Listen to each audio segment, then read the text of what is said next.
নমস্কার, আজ আমি আপনাদের জন্য অন্নপূর্ণা ভাণ্ডার সম্বন্ধে কিছু গুরুত্বপূর্ণ আপডেট নিয়ে চলে এসেছি। যেমন অন্নপূর্ণা ভাণ্ডারের জন্য আবার কি নতুনভাবে অ্যাপ্লিকেশন করতে হবে, নাকি অতিথি লক্ষ্মী ভাণ্ডারের জন্য আবেদন করেছিলাম তাতেই হবে, এবং বর্তমানে স্ট্যাটাস কী আছে সব কিছুই আপনাদের বুঝিয়ে বলবো, তাই ভিডিওটি শেষ পর্যন্ত দেখুন। আমরা যেভাবে অতিথি লক্ষ্মী ভাণ্ডার স্ট্যাটাস চেক করতাম সেইভাবে গুগল ক্রোমে এসে সার্চ বাটনে লিখব লক্ষ্মী ভাণ্ডার স্ট্যাটাস, দিলেই আমাদের কাছে সেই পুরনো ওয়েবসাইট socialsecurity.wp.gov.in যেটির দ্বারা এতদিন স্ট্যাটাস চেক করতাম সেটি ডিসপ্লে হবে।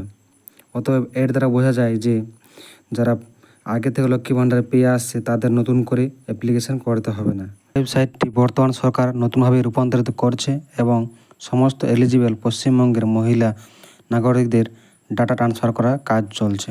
এখানে আপনারা দেখতে পাবেন বড় বড় হরফে লেখা পশ্চিমবঙ্গ সরকার অন্নপূর্ণা ভাণ্ডার পোর্টাল। ওয়েবসাইটের ইন্টারফেস কালারটিও দেখতে পাচ্ছেন পরিবর্তন করে গেরুয়া সাদা করা হয়েছে। এখানে আমরা ট্র্যাক মাই অ্যাপ্লিকেশনে ক্লিক করলে দেখতে পাবো যে সার্চ বারগুলো খুলে যাবে।